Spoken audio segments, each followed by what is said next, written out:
Bismillahirrahmanirrahim.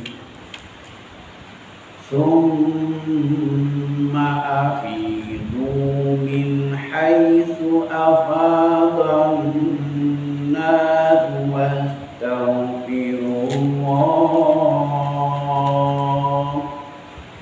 Innallaha ghafurur rahim.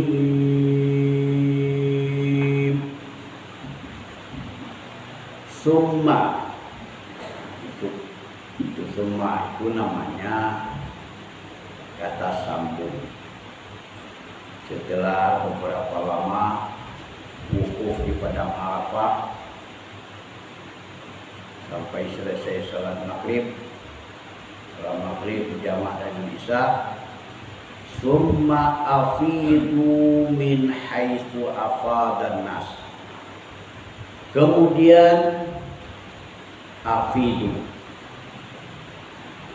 berangkatlah kamu atau bertolaklah kamu. Sebenarnya afidu itu maknanya berbondong-bondonglah kamu. Karena memenuhi jalan afidu itu maksudnya memenuhi jalan raya. Berbondong-bondonglah kamu. Min haitsu afadan nas, dari tempat mana telah berbondong-bondong manusia. Itu maksudnya setelah selesai daripada Arafah, berbondong-bondong lagi ke Musdalifah. Bagaimana bermula dari padang Arafah. Min haitsu afadan nas itu maksudnya dari tempat mana manusia itu berbondong-bondong. Afadan nas.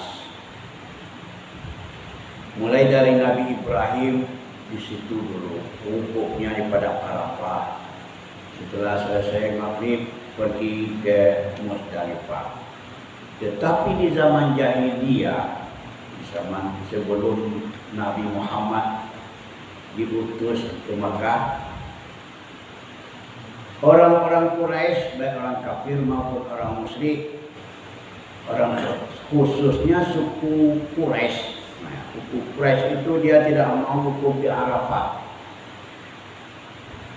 Jadi dia wukuf di Musdalifah.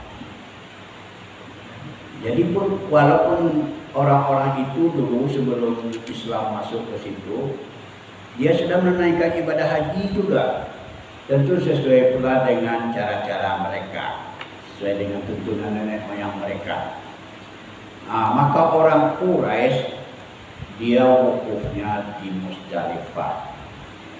Tidak mau bergabung dengan orang-orang yang wukuf di Arafah. Itu orang-orang rendahan katanya. Masyarakat umum, masyarakat biasa. Orang Quraisy itu merasa sukunya paling hebat, paling mulia di Mekah. Memang seperti itu. Suku yang terkenal, suku yang paling mulia, yang pandangan orang kepada suku Quraisy itu suku yang paling mulia. Jadi Nabi Muhammad lahir dari bangsa Quraisy itu. Jadi dia tidak mau wukuf di Arafah, dia wukuf di Musdalifah. Setelah Nabi Muhammad diutus, setelah Islam masuk, maka turunlah ayat ini. Kemudian bertolaklah kamu berbondong-bondong dari tempat berbondong-bondongnya manusia, yaitu serentak daripada Arafah semuanya. Di saat itu tidak ada yang mulia, tidak ada yang rendah, tidak ada masyarakat umum, tidak ada masyarakat pejabat, tak ada. Ketika menunaikan ibadah haji itu, menurut pandangan Allah derajat kita sama. Yang membedakannya adalah ketakwaan, bukan suku. Inilah ayat ini maksudnya. Dari mana orang berbondong-bondong, dari situ pula mereka. Jangan berpencil-pencil, berpencar-pencar. Jangan ada yang masih wukuf di Arafah, keluar di Musdalifah. Jangan. Kemudian kata Allah, wastaghfirullah, setelah sampai di Musdalifah, di malam hari itu sampai tengah malam, banyaklah istighfar di situ. Karena kita sudah selesai menunaikan rukun haji yang terbesar, yaitu wukuf. Setelah selesai beribadah itu, jangan lupa istighfar wa astaghfirullah, istighfar kepada Allah. Kenapa kita masih istighfar? Sedangkan kalau kita sudah ikhlas menunaikan ibadah haji karena Allah, dosa-dosa kita sudah diampuni Allah semuanya. Nah, lalu kenapa istighfar lagi? Nah, ini perintah Allah supaya istighfar itu masih banyak kekurangan-kekurangan kita dibandingkan dengan nikmat yang diberikan Allah kepada kita. Apa yang kita tunaikan sebagai ibadah di tanah suci itu belum sebanding lagi dari kurnia Allah dan nikmat Allah yang akan diberikan kepada kita nanti di akhirat. Itu sebagian kecil, sama dengan setetes air dibandingkan dengan samudera yang luas. Amal kita sedikit, sedangkan kurnia Allah sangat luasnya. Oleh sebab itu istighfar kepada Tuhan. Dan dari ayat ini juga Nabi menganjurkan kita setiap selesai salat istighfar. Diajarkan Rasulullah 3 kali istighfar, astagfirullahaladzim, astagfirullahaladzim, astagfirullahaladzim. 5 kali sehari semalam. Setiap selesai ibadah jangan lupa istighfar. Inilah mula awal-awalnya menganjurkan istighfar itu. Sampai Rasulullah menganjurkan selesai salat itu istighfar 3 kali, baca Allahumma salam, minka salam. Kalau masih ada waktu baca subhanallah, tasbih namanya, alhamdulillah, tahmid, Allahu akbar namanya takbir. Itu dia baca. Nah, kalau kita dengan baca itu istighfar dengan ikhlas, innallaha ghafurur rahim. Sesungguhnya Allah itu Maha Pengampun, Maha Penyayang. Maha Pengampun bagi orang-orang yang mau istighfar, diampuni dosa-dosanya oleh Allah. Pengampun bagi orang yang mau bertobat, selagi nyawa di kandung badan dia mau bertobat, diampuni dosa-dosanya. Rahimun, Maha Penyayang. Ayat berikutnya, fa idza qadaitum manasikakum. Fa idza maka apabila qadaitum telah selesai kamu manasikakum, menunaikan ibadah haji, ya rukun haji. Kalau sudah selesai kamu menunaikan ibadah hajimu, menunaikan rukun hajimu, manasik, nusuk jamaknya manasik. Apa tugas kamu lagi? Fadzkurullaha kadzikrikum aba'akum. Ingatlah Allah, artinya berzikirlah kepada Allah. Ingatlah Allah. Kadzikrikum aba'akum, sebagai mana mengingat kamu kepada bapak-bapakmu. Bapak-bapakmu itu maksudnya nenek-nenek moyangmu. Kebiasaan orang-orang Quraisy di Mekah itu, dia di padang Arafah, di tempat dia wukuf itu yang diingatnya nenek moyangnya. Nah, dipuji-pujinya lah nenek moyangnya dulu. Ingat ya nenekku ini kelebihannya, ini keahliannya, ini dipuji-puji. Tapi setelah Islam, ingatlah Allah, jangan nenek moyang lagi ingat. Sebagaimana kamu mengingat nenek moyangmu dulu, para pendahulu-pendahulumu, jangan itu lagi. Kalau diingat juga, wa asyadda dzikrah, dan lebih banyaklah mengingat Allah dibandingkan dengan mengingat nenek moyangmu itu. Itulah berbeda. Jadi setelah turun ayat ini, orang itu tidak mengingat lagi nenek moyangnya. ketika wukuf di Arafah, kepada ketika bermalam di Musdalifah, dia banyak zikir mengingat Allah, istighfar kepada Allah, kemudian berdoa, baca Quran. Nah, itu saja lagi sekarang. Tidak ada lagi orang mengingat nenek moyang di situ. Faminan nasi may yaqulu rabbana atina fid dunya. Faminan nasi. Kemudian sebahagian dari manusia, sebagian dari manusia yang menunaikan ibadah haji itu, may yaqulu, ada yang berkata, apa katanya? Rabbana atina fid dunya wa ma lahum fil akhirah. Wahai Tuhan, berilah kami kebaikan di dunia ini dan tidak perlu baginya kebaikan di akhirat. Jadi yang dimintanya ada sebagai manusia, yang dimintanya hanya kebaikan dunia saja. Apa kebaikan dunia itu? Misalnya kemudahan rezeki, ya itu yang dimintanya. Ya Allah, mudahkan rezekiku, cukupkanlah rezekiku, kalau bisa melimpah ruah. Kemudian kesehatan, ya Allah, berilah kesehatan kepadaku selama hidup di dunia ini. Kalau bisa jangan pernah ada sakit, sehat terus yang malam. Yang ketiga, minta perhiasan, lengkapilah apa yang aku cari itu perhiasan, mulai dari perhiasan badannya, barang-barang berharga, emas, intan, berlian dan lain-lain sebagainya, sampai kepada perhiasan rumah tangga. Didoakan supaya dilengkapilah ya Allah segala perhiasan itu.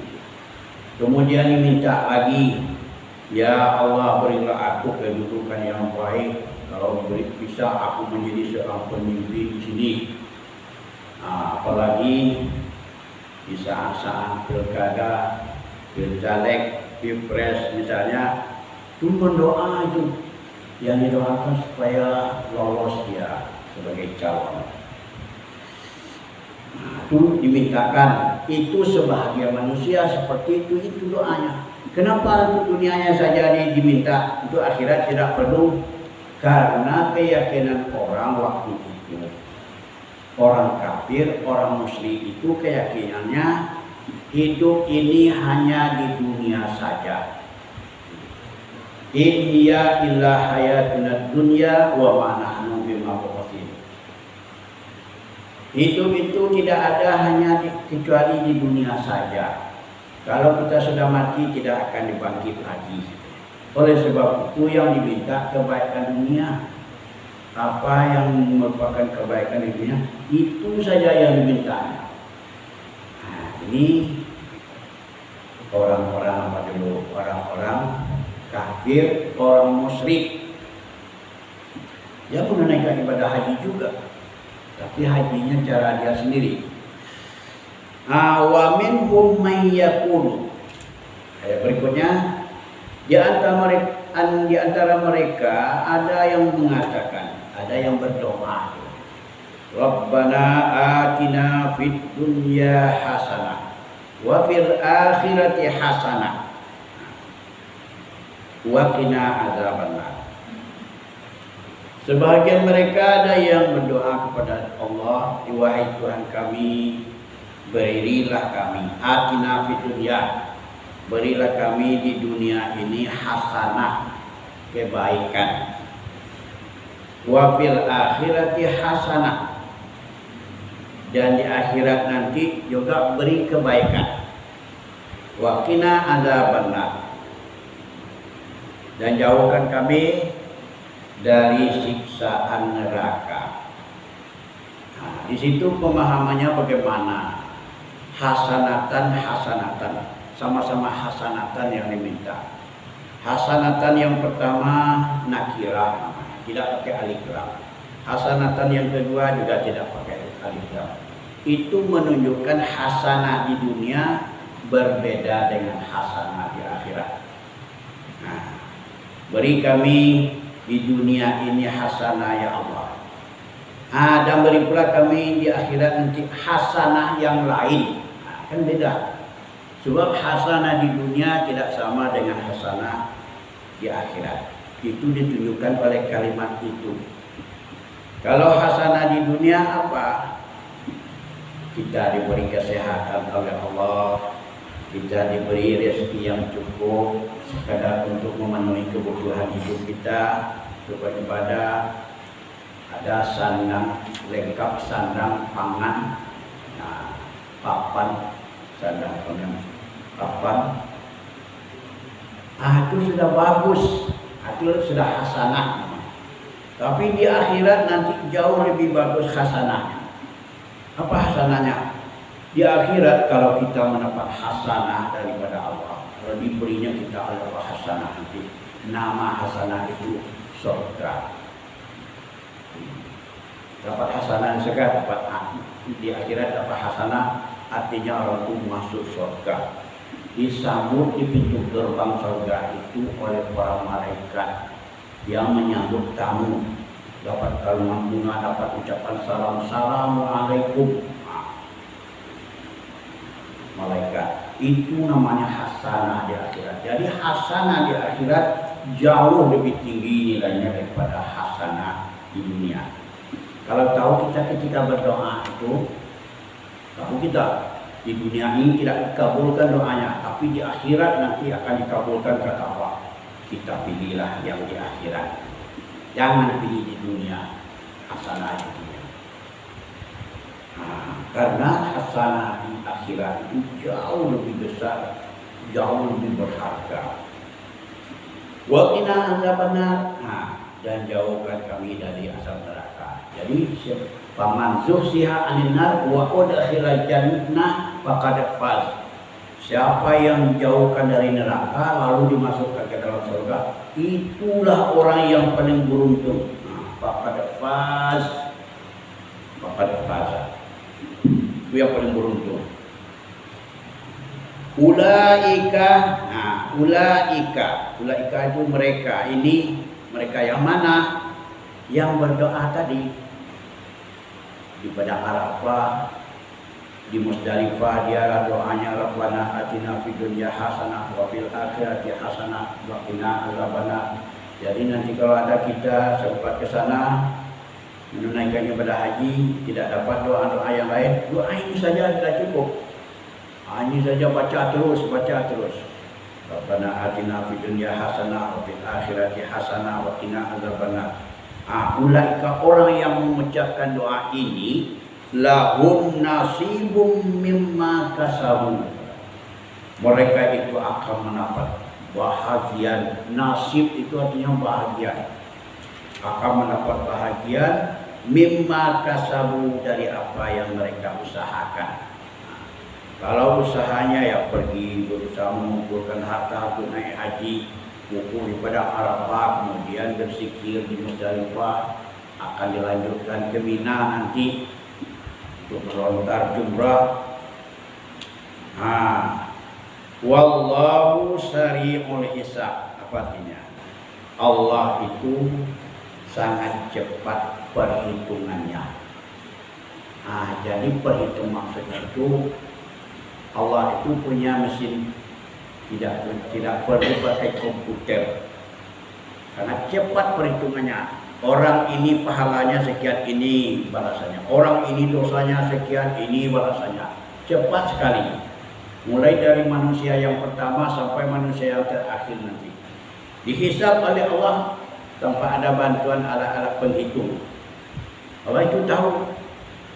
Ini rajin baca Qur'annya, pahala baca Qur'annya, pahala pengajian Al-Quran yang begini, langsung dikasih.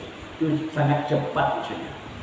Orang yang berdosa sangat cepat juga dikasih dosa balasannya. Itu namanya wallahu sari'ul hisab. Allah sangat cepat perhitungannya. Kita ulang lagi, bismillahirrahmanirrahim. Summa afidu min haitsu afadan nas.